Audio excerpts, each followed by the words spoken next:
Wade's revenge domain. Maybe it's time to consider transition planning, Wade. Brad Coleman didn't even look up when he said it. His fingers were busy organizing papers on his mahogany desk, making sure every corner aligned perfectly. We were sitting in Conference Room B at Medical Dynamics Corporation, the one with the broken thermostat and that persistent smell of industrial disinfectant that never quite left the building. I'm Wade Peterson, 54 years old, and I've been keeping medical devices from killing people for 20 years. That Tuesday morning, I thought I was just going to another routine performance review. Turns out, I was about to learn exactly what 2 decades of preventing patient deaths was worth to these people. Brad slid a document across the polished table. His Rolex caught the LED lighting. Probably cost more than my monthly house payment. This outlines your updated role structure for the upcoming reorganization. He said in that practiced HR tone they perfect after years of delivering career-ending news. I looked down at the paper, Senior Technical Advisor, 20-year service record, salary adjustment 1.2%. Below that, in smaller print like they hoped I wouldn't notice, role realignment with organizational modernization initiatives. I'd seen that corporate doublespeak before. Translation: we've decided what you're worth and your opinion doesn't matter. 1.2%, I said quietly. Correct. That aligns with budget constraints for legacy technical positions. Legacy positions, I leaned back in that uncomfortable chair. 20 years of FDA inspections, device recalls I'd prevented, patient safety protocols I'd written from scratch. Legacy. Like I was some outdated piece of equipment they couldn't quite justify scrapping yet. What about Quincy? Brad's pen stopped moving for half a second. Then he forced that painful-looking smile they teach in management seminars. I'm not sure what you're asking. Quincy Morrison, the new VP of Engineering. Started 8 months ago. The smile got tighter.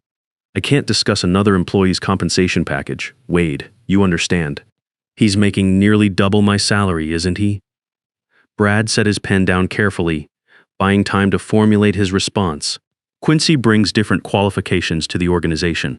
MBA from Northwestern. Strategic vision that aligns with executive growth objectives. I let those words hang there for a moment. Different qualifications. In medical devices, qualifications meant you could spot a calibration drift before it killed someone. You either understood biocompatibility testing or you didn't. You could read an FDA warning letter and know exactly what needed fixing, or you couldn't. There wasn't an MBA program that taught you how to prevent cardiac monitor failures during surgery.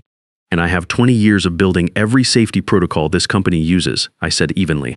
I've personally prevented at least a dozen major recalls that could have killed patients and destroyed our reputation. I've saved this company millions in FDA penalties and litigation costs, but Quincy has an MBA, so that's worth twice as much. Different roles command different market rates, Brad said, his voice taking on that careful HR neutrality.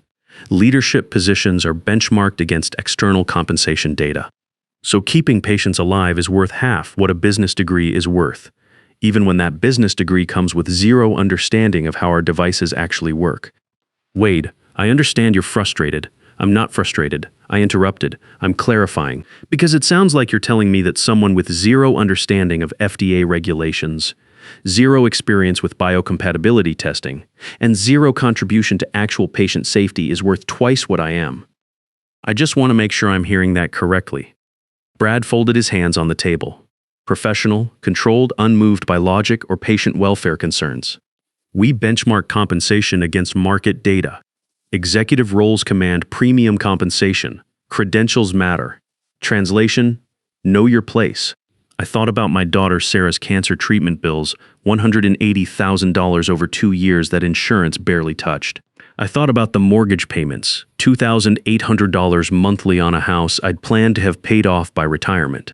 I thought about my 401k that had taken a beating in the last market correction, the healthcare premiums that kept climbing, the fact that I was 54 years old with maybe 11 good earning years left. Then I reached into my briefcase. Brad tensed slightly, probably expecting legal documents or union paperwork. Instead, I pulled out a single sheet of paper, folded once, and placed it on top of his reorganization document. My resignation letter? His eyes dropped to it, and I watched the color drain from his face as he read the first line. Effective immediately, I resigned from my position as Chief Engineering Manager at Medical Dynamics Corporation, Wade. He started, voice cracking slightly. I emailed a copy to your inbox at 10:47 a.m. I said calmly, You'll see it along with copies to my direct reports, the VP of Operations, and the FDA Liaison Coordinator. He blinked at the signature, at the date, at words that couldn't be negotiated away or revised in committee. You don't need to make this decision right now. This is significant. Talk to Alan Rodriguez. Sleep on it. We can revisit the compensation structure. I've been sleeping on it for 20 years, I said, standing up. This is me waking up. Brad opened his mouth, closed it, opened it again like a fish gasping for oxygen. But you told me to consider transition planning, I said, picking up my briefcase. So I did, and my transition plan is somewhere else. I left the resignation letter on the table and walked out. The soft click of the conference room door closing behind me was the most satisfying sound I'd heard in months.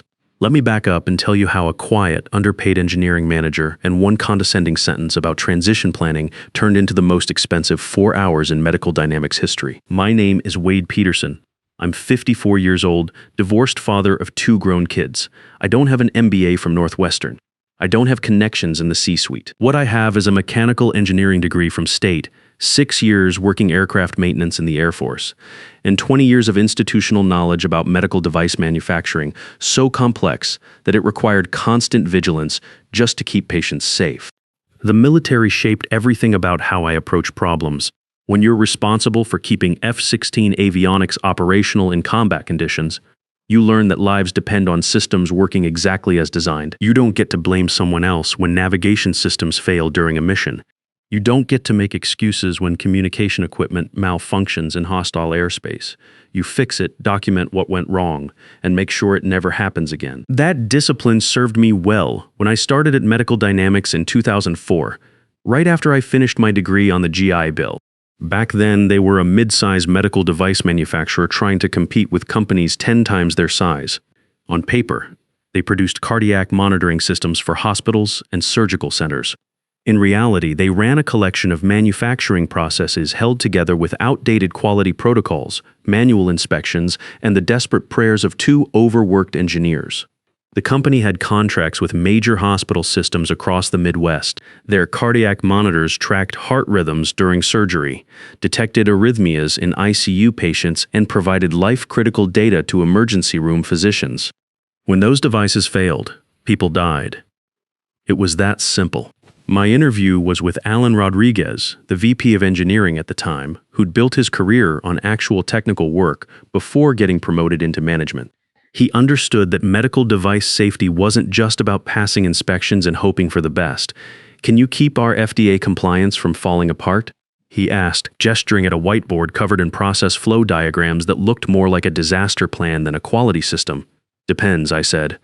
"Can I actually fix problems, or will I just be documenting failures? If you can justify the changes," he said, "you can implement them." He hired me that afternoon. For the first month, I just observed, sat in on quality meetings, read incident reports, traced manufacturing workflows, talked to technicians who'd been there long enough to know where all the problems were buried. The pattern was clear.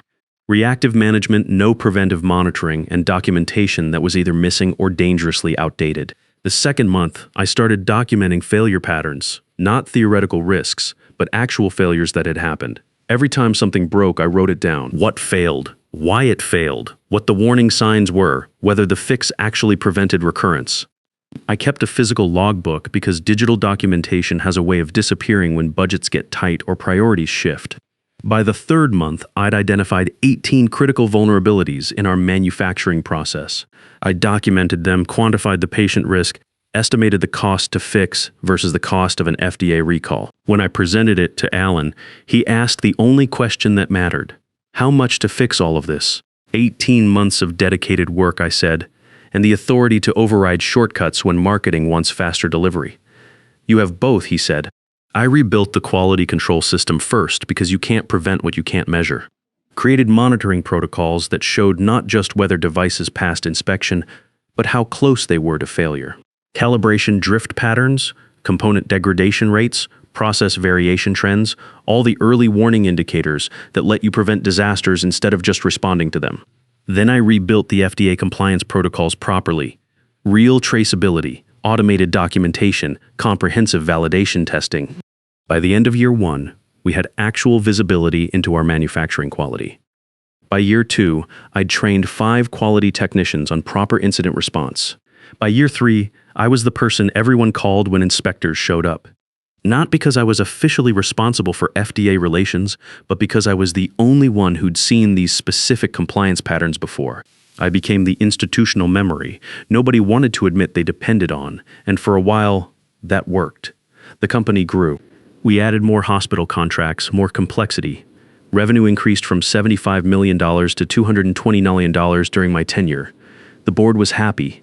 Executives got their bonuses. I got a 2.8% raise and a coffee mug that said Quality Champion. I didn't complain, not because I didn't care, but because I believed eventually competence would be recognized. Good work would be rewarded. Loyalty would be returned. That was my first mistake. The shift started 2 years ago when Medical Dynamics decided it needed to modernize its leadership infrastructure. That was the phrase used by the new CEO. Victor Hayes, former pharmaceutical executive brought in by the board to optimize operational efficiency. Victor loved words like synergize and digital transformation and strategic optimization. He did not love words like regulatory compliance or validation testing, or that's going to fail inspection if we don't address it properly. Within 6 months of Victor taking over, the company started hiring differently. Less emphasis on people who understood how things work. More emphasis on people who could make things sound impressive in board presentations. We got directors with MBAs who'd never calibrated a medical device. We got VPs who could discuss driving operational excellence, but couldn't explain what biocompatibility testing actually measured. We got consultants billing $400 an hour to tell us we should leverage lean manufacturing paradigms, and we got Quincy Morrison, MBA from Northwestern, 4 years at a strategy consulting firm, 0 medical device background. His title? VP of Engineering. His job? Align engineering initiatives with business objectives and drive modernization of legacy manufacturing processes. Translation: make everything sound efficient in PowerPoint while people like me did the actual work. I discovered the pay disparity by accident, and it hit me like a physical blow. I was looking for a calibration report Owen Mitchell had promised to upload when I clicked the wrong file. Quincy Morrison's offer letter. Base salary $175,000. Signing bonus $30,000. Annual bonus target 25%. Stock options 18,000 shares. I stared at those numbers for a long time. Then I opened my most recent pay stub. Base salary $94,200. No signing bonus. Annual bonus target 3%, which I'd received exactly once in 20 years. Stock options 2,000 shares from my original offer. Nothing since. 8 months at the company, 0 medical device knowledge, 0 patients saved from device failures, making 86% more than I was. The math was simple, and it was devastating. I closed both files and sat there in my cubicle for a very long time, listening to the hum of manufacturing equipment that I'd spent 2 decades keeping properly calibrated. That evening, I went home to my empty house and did something I hadn't done in 8 years. I updated my resume, really updated it. Not just the annual courtesy refresh for HR files. I documented every major system I'd built, every recall I'd prevented, every protocol I'd written that saved lives or prevented FDA violations. The list was longer than I expected. The cardiac monitor recall I'd prevented in 2018 by catching calibration drift patterns. The biocompatibility testing overhaul that kept us compliant when new FDA requirements hit in 2020. The quality management system that reduced defect rates by 73% while catching 41% more actual problems. The manufacturing process improvements that prevented 3 potential Class I recalls. I sent my resume to 2 recruiters I'd been politely declining for years. Within 36 hours, my phone was ringing. Within 2 weeks, I had 3 serious offers. Within 3 weeks, I'd accepted one. VP of Product Safety at Biotech Solutions, $165,000 base salary, 20% bonus target, real stock options with a company going public next year. All I needed was the right moment to leave Medical Dynamics. Brad Coleman gave it to me. By 11:15 a.m., my security badge had been deactivated.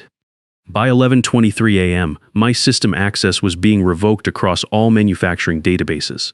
By 11:35 a.m., I'd cleared my desk, boxed up my calibration tools and the coffee mug that said Quality Champion, and walked past 3 colleagues who suddenly became very interested in their computer screens. By 11:47 a.m., I was in my car driving home. By 2:30 p.m., the first critical alert started screaming. Here's what most people don't understand about medical device manufacturing. It's not like assembling cars where you can see what's broken. It's more like brain surgery, interconnected processes that depend on each other in ways that aren't always obvious. When something goes wrong, the symptoms can show up anywhere. And finding the root cause requires knowing how all the pieces fit together. I'd been that institutional knowledge for 20 years. Every unusual calibration requirement, every undocumented process dependency, every workaround that had become critical manufacturing protocol, it was all in my head, backed up by that physical logbook I kept locked in my desk drawer. The logbook they didn't know existed. By 2:45 p.m., every quality technician in the building was in crisis mode. The cardiac monitor production line was throwing cascading errors. Not complete shutdown, that would have been obvious. Instead, it was degrading slowly, producing devices that passed basic inspection but failed advanced validation testing. Owen Mitchell, the junior engineer I'd been mentoring, was on duty. Poor kid was 27 years old with 20 months of experience, suddenly responsible for manufacturing processes he'd only seen from the outside. He checked the standard operating procedures I'd written 4 years ago, but the SOPs covered normal failure modes. This wasn't normal. What was happening was a calibration drift in the signal processing circuit triggered by a specific combination of temperature variations and component aging.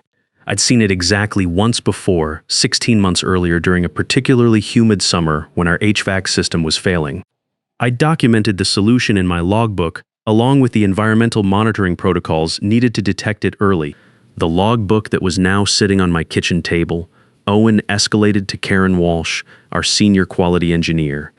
Karen was sharp, dedicated, with 7 years of experience, but she'd never seen this particular failure mode because I'd fixed it quietly the last time, implemented some preventive monitoring, and moved on to the next crisis. Karen did everything right. She pulled error logs, examined test data, looked for patterns. She could see the symptoms. Validation failure rates climbing, device performance parameters drifting, quality metrics degrading, but she couldn't see the cause.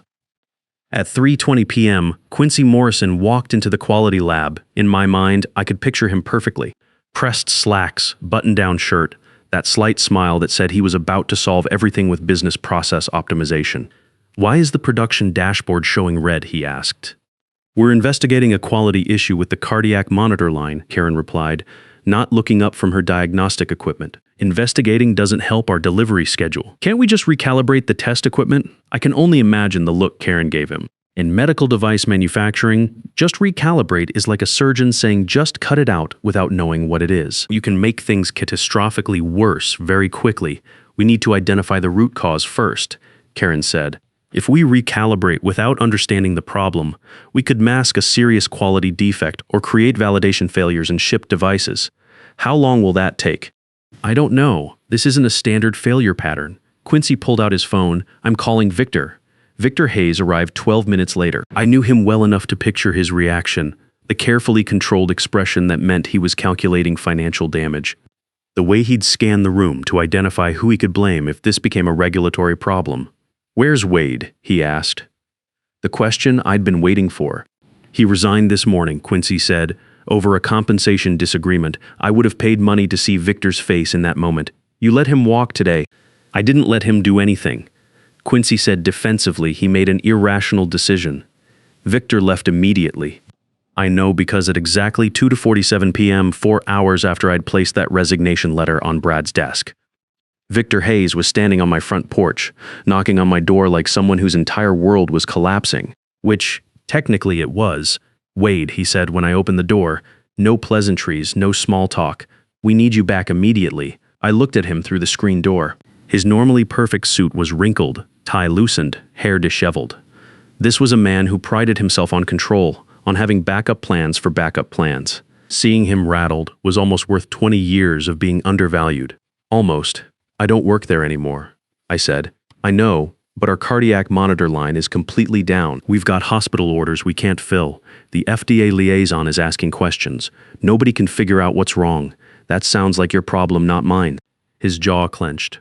"Wade, please. Just for today. We'll pay you consulting rates, whatever you want." I shook my head slowly. "No. Why not?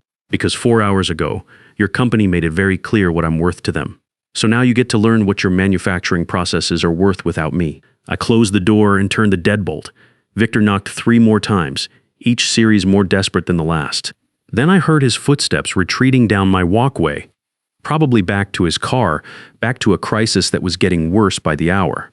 I made myself a cup of coffee and sat down to review my employment contract with Biotech Solutions. The crisis lasted 9 hours. I didn't watch it happen in real time, but I heard about it later from Karen, who called me that evening after everything had finally stabilized. Here's what I missed. By 4:30 p.m., production had stopped completely. The validation failures had cascaded into a full manufacturing shutdown when 3 devices that had passed initial inspection failed catastrophically during final testing. By 6 p.m., Victor had called in Advanced Manufacturing Solutions, an emergency consulting firm that specialized in medical device crisis recovery. The lead consultant spent 5 hours examining our processes and finally admitted what everyone already knew. Without the original process architect, this could take days or weeks to fully understand and stabilize. Victor looked at Cliff Turner, the current VP of Operations who'd replaced Alan Rodriguez when Alan took early retirement. "You're telling me we're completely helpless because one engineer quit." "I'm telling you we're helpless because we treated that engineer like he didn't matter," Cliff said, "and now we're learning what happens when he's not here to save us." The consulting firm worked through the night. They brought in 4 specialists, set up a crisis management center, and started systematically going through every aspect of our manufacturing process. At $500 per hour per consultant, the bill was climbing towards $75,000 before they'd even identified the problem. The breakthrough came at 11:40 p.m. when Owen finally remembered something I'd mentioned casually 8 months earlier. There was an old technical memo buried in our document control system, something I'd written after a similar incident years ago. It took him 3 hours to find it. Environmental impact on signal processing calibration, critical manufacturing dependencies. It had everything. The temperature-humidity interaction, the specific monitoring parameters, the exact sequence of recalibration steps needed to recover without triggering secondary failures. I'd written it 16 months ago after the last time this happened, and nobody had read it until they had no choice. Owen followed my documentation step by step. It worked. Production stabilized. The consultants packed up and sent a bill for $89,000. The crisis was over, but the real damage was just beginning. What happened next unfolded over 6 months, and I watched it from the comfortable distance of my new position at Biotech Solutions. Within 2 weeks, the FDA launched an investigation into medical dynamics quality management practices. The inspection found concerning gaps in institutional knowledge management and personnel retention strategies. Translation: they'd noticed that Medical Dynamics had let their most experienced quality engineer walk out the door during active manufacturing operations. Within a month, 2 major hospital contracts worth $38 million were suspended pending quality system review. The purchasing managers had lost confidence in Medical Dynamics' ability to ensure consistent device reliability. Victor called an emergency board meeting. 5 executives were asked to pursue other opportunities.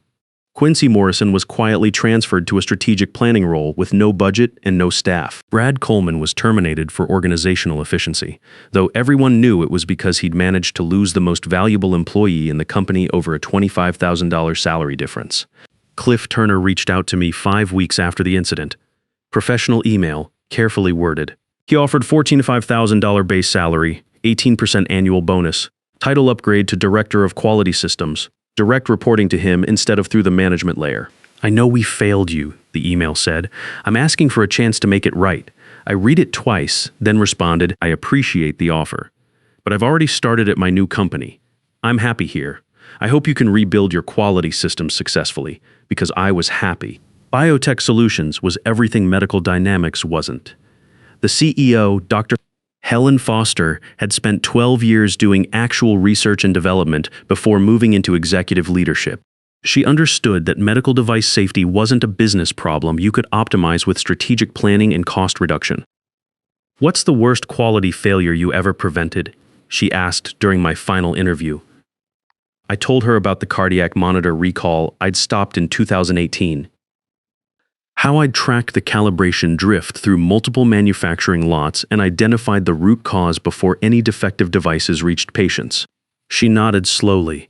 "If you join us, that kind of knowledge won't exist only in someone's personal notes. It'll be documented, shared, and built into our institutional processes. We've learned that talented people leave companies. When they do, we need to make sure the organization retains what they knew. Starting salary $165,000, bonus target 20%. Stock options, 12,000 shares in a company going public within 18 months. But more than the money, it was respect. On my first day, Helen introduced me to the engineering team. This is Wade Peterson. He's joining us as VP of Product Safety. He has more real-world regulatory experience than most of us combined. When he tells you something about compliance or quality, listen, because he's earned that authority through 20 years of keeping patients safe. No qualifiers. No, he's just a technical person. Just respect. Within 6 months, I'd rebuilt their quality monitoring infrastructure using everything I'd learned at Medical Dynamics, but properly documented this time. Within a year, I'd trained 4 other engineers to handle major incidents independently, not because I was trying to make myself replaceable, but because I was building something sustainable. When my first annual review came up, Helen called me into her office. "You've exceeded every expectation we had. We're promoting you to Senior VP of Regulatory Affairs. Base salary increases to $185,000. You're getting the full 20% bonus, and the board approved an additional retention grant of 8,000 stock options." "I haven't even been here a year," I said. "Exactly. We don't wait until you're walking out the door to recognize what you're worth. We do it while you're here, before someone else tries to recruit you." 6 months later, I got an email from Victor Hayes, subject line, consulting opportunity. Medical Dynamics was still struggling. They'd hired 2 different quality engineers to replace me. Both had left within 12 months. The institutional knowledge I'd carried was still missing, and they were losing contracts because of it. They wanted to bring me in as an external consultant for quarterly quality audits and knowledge transfer sessions. The proposed rate, $350 per hour, 6-month contract, estimated 160 hours. Total value $56,000. For context, that was more than half my entire annual bonus had been at Medical Dynamics. For 160 hours of part-time work. I thought about it for 2 days. Then I called Helen. "My old company wants to hire me as a consultant. What do you think?" "Do you want to help them?" Part of me wants to say no on principle. Part of me thinks maybe they've actually learned something. If they're willing to pay you what you're worth now, and they've genuinely changed how they treat people, then maybe it's worth helping them. Not because they deserve it, but because you'll know you took the high road. I did the consulting. Not because I needed the money, but because I wanted to see if they'd actually learned anything. The first session was with the executive team. Victor, Cliff, the new board chair. I presented one slide, the real cost of undervaluing technical expertise. I walked them through the incident. What had failed, why it had failed, why someone with an MBA and no manufacturing background couldn't have prevented it, why someone with 20 years of institutional knowledge could have. Then I showed them the financial impact. $38 million in lost contracts, $9.7 million in crisis response costs, $4.8 million in regulatory compliance. Reputational damage that was still affecting new business development. Total. Over $52 million, all because they'd refused to pay me an extra $25,000 per year. The return on investment of undervaluing expertise, I said, was negative 208,000%. Victor stared at the slide for a long time. "We made a catastrophic mistake." "Yes, you did. How do we make sure this never happens again?" I spent the next 3 hours teaching them what biotech had taught me.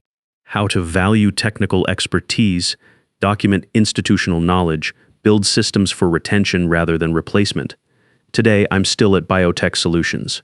After our IPO last year, I'm now Senior VP of Regulatory Affairs, the highest technical position in the company. I make $195,000 base salary. My bonus last year was $42,000. My stock options are worth approximately $680,000 at current market value. But more than the money, I have something Medical Dynamics never gave me: respect. When I say something's going to cause regulatory problems, people listen. When I document a quality risk, it becomes mandatory reading. When I suggest we need to slow down and do something properly, nobody tells me to consider transition planning, because my position is exactly where expertise should be, at the table, with a voice, being heard. They say just forget. Move on like it's easy. But forgetting you feels like remembering someone I've never seen.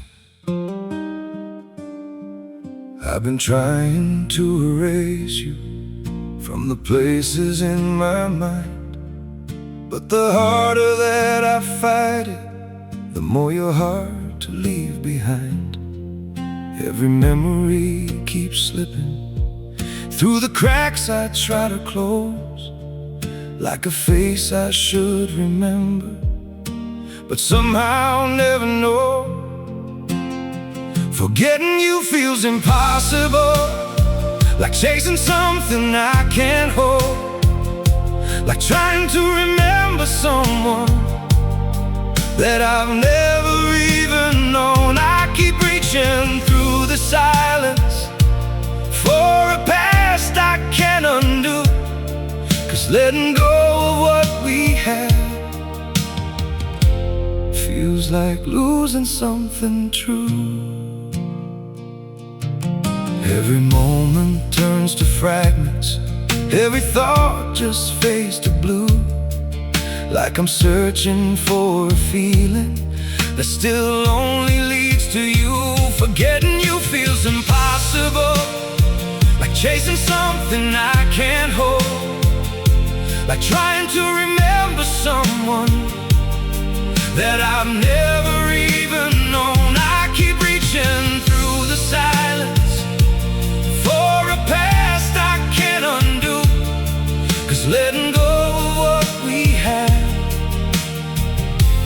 feels like losing something true.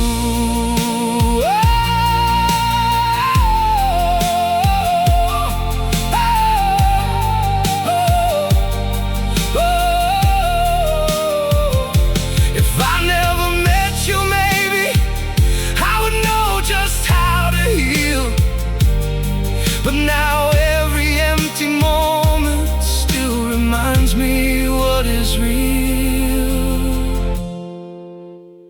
Forgetting you feels impossible, like chasing something I can't hold, like trying to remember someone that I've never even known. I keep reaching through the silence for a past I can't undo, 'cause letting go of what we had feels like losing something true.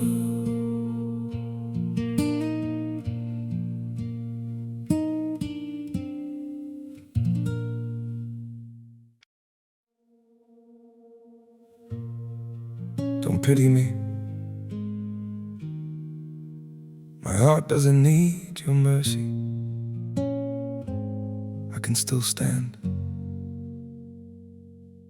on my own.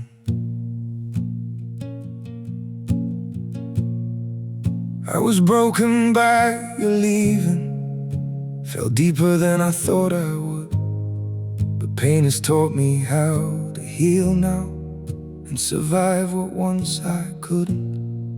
You don't have to look back sadly, don't reach out with guilty hands. What you shattered made me stronger, now I rise where I once collapsed. My heart doesn't need your pity, not another empty sign. I've got enough strength left within me to rebuild this life of mine. My feet are steady through the sorrow, I can stand through all the pain. You don't have to save me, darling, I'll learn to breathe again. I once begged for your affection, now I've learned my worth in scars. And the man you left in pieces found his own way through the dark. My heart doesn't need your pity, not another empty sign. I've got enough strength left within me to rebuild this life of mine. My feet are steady through the sorrow, I can stand through all the pain. You don't have to save me, darling, I'll learn to breathe again.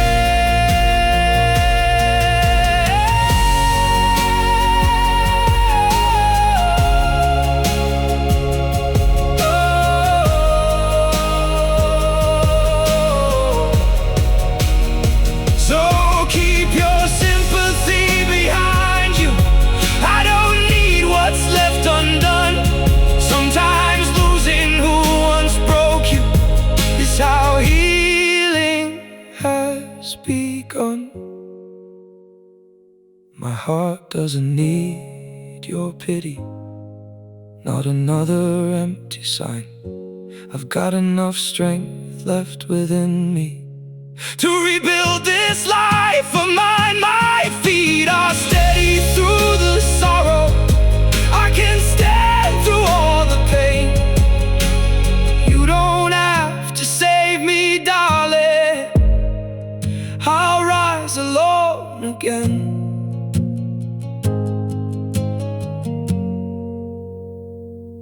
I'll rise alone